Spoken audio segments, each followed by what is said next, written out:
Hello po mga kababayan, mga kapatid at guys na rin, nabanggit natin nakaraan.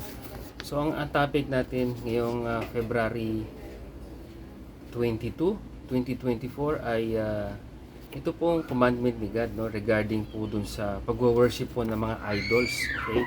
So ang i-discuss po natin ngayong hapon ay bawal po yung mga idols na wini-worship natin bilang tao. So dapat i-worship lang po natin ang Lord God na sa taas, ang heaven, ano ba description sa kanya ng Old Testament? Lord of heaven's armies, okay? Siya po ang may gawa at nilalang niya po ang lahat dito sa mundo. Tao, anghel, everything. Okay?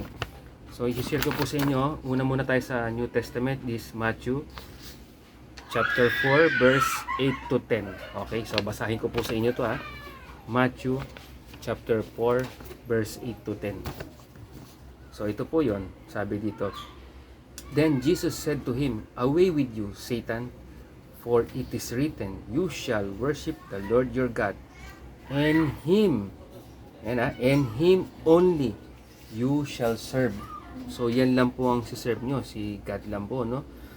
Siya lang po. Ulitin natin For it is written, you shall worship the Lord your God, and only Him. Baliktad pala. And Him only you shall serve. Malinaw po yan. Dapat po, siya lang pong si-serve. Wala nang iba. Kahit sino, wala po. Kahit sinong nilalang, wala po. Siya lang ang natatanging si-serve. Si Lord God lang.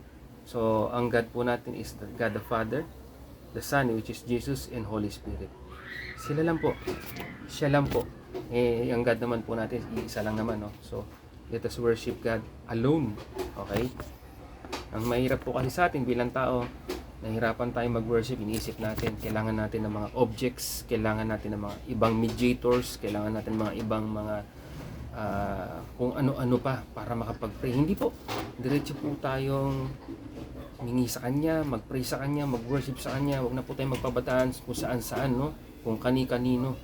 Huwag po tayong papadala sa mga yung pagiging mortal natin. Gamitin natin po ang Word of God. Always rely on Word of God, no? Si Jesus na po may sabi niya, na ulitin natin.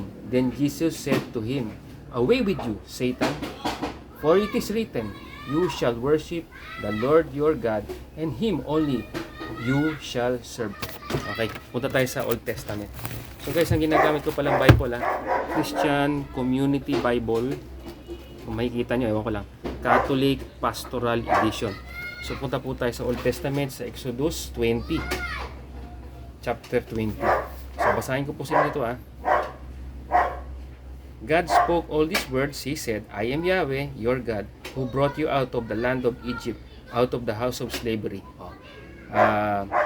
Commandment number 1, do not have other gods before me. Malinaw po yan Hindi na dapat po pinagtatalunan. Wala na pong ibang Diyos, kundi ang Diyos na gumawa at lumalang po sa dito sa atin. Tayo bilang tao, sa mundo, sa lahat ng creation, in the universe. Okay? Ito, watch out po tayo dito mga kapatid, mga kababayan. Yung verse, commandment number 2, okay? Malinaw po ito. Ito putol po ito sa ibang postings to, no? Ang nilalagay lang nila, do not, hindi, teka, wait lang Okay, sige, basahin po natin. Remember, ito po yung binabasa kong Bible, Yan.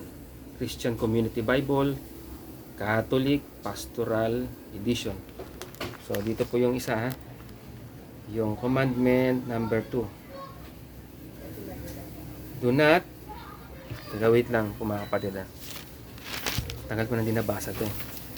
Check lang natin. 1, 2, 3, 4, 5, 6, 7, 8, 9, 10. Tama. So, ito, malinaw po mga kapatid. Basahin niyo po sa Bible niyo ito. Chapter 20. Okay?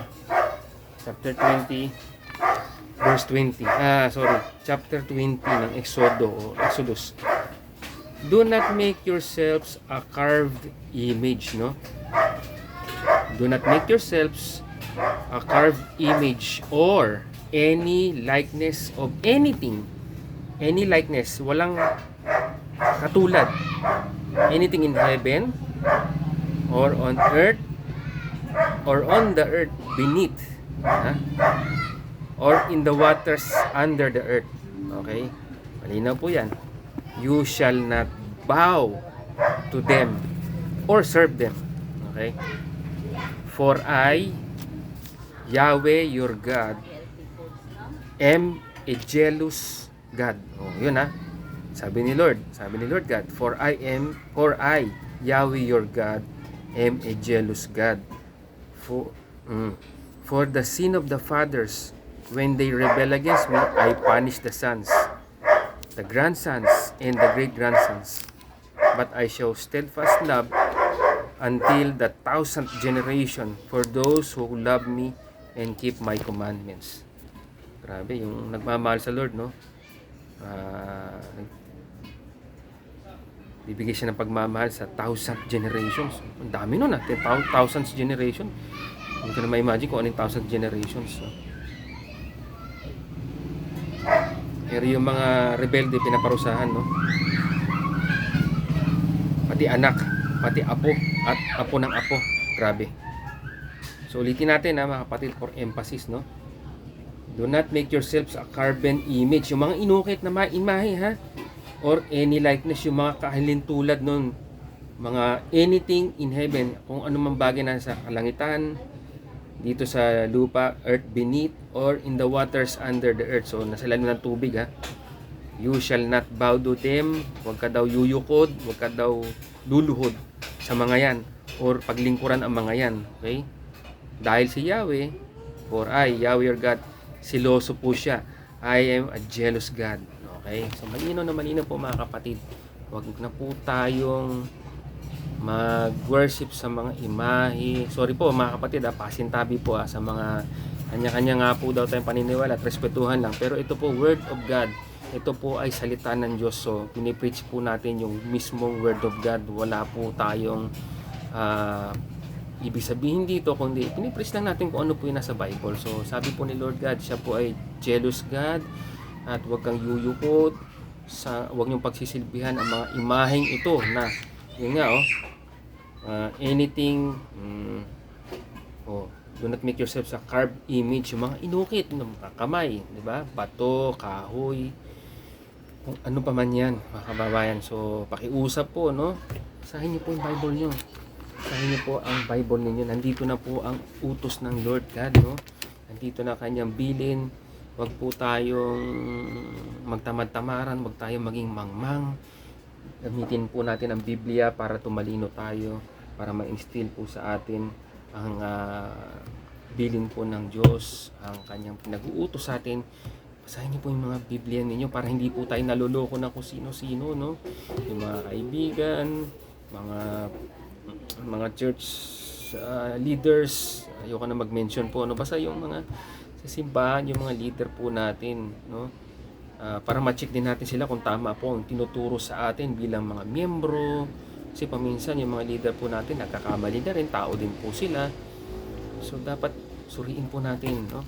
Ang tinatawag nga po dito sa Reformed Church yung sola scriptura or scripture alone. So tayo po ay mag-base po sa scripture or word of God. Huwag po tayo mag-base sa kung saan-saan, yung mga libro, yung mga turo. Hindi po. This is the Bible, God breathed, inspired by God, no? Na sinulat ng mga apostol, ng mga propeta. Kaya dito po tayo mag-rely. Mga kababayan, mag-rely po kayo sa mga Biblia ninyo. Dito po, Word of God, mag-rely kayo. Huwag kayong mag-rely kung kani-kanino. Ang reliance po ng mga church leaders natin, for guidance, okay? So kung tayo po equipped with Word of God, binabasa po natin siya, machi-check po natin kung tayo po ay naloloko na. Ngayon po, mapapansin nyo yan sa Senado, meron pong inimbestigahan ng Senado, may nauna pong inimbestigahan, ngayon pong 2024, meron naman bagong kontrobersya. Kung tayo po equipped with the Word of God, hindi po tayo maloloko, no? Alam po nating may mali na tinuturo ang isang church leader, no? Sapagkat bisado natin, alam natin, guided po tayo ng Word of God. Hindi tayo maluloko. Alam natin, oops, mali ito. Exit na. O, yun po mga kababayan ang aking preaching this afternoon. Sana po mga kapatid, mga kababayan, mahalin po natin ang Diyos. Siya lang po ang tangi nating paglingkuran, yukuran, at tingalain. Huwag na po tayo tumingin sa kung kanino-kanino. Ano, okay? Yun lang po mabiling ko sa inyo mga kapatid, mga kababayan. Mahirap po yun. Ako po ay dating, sabihin na natin, Katoliko po ako.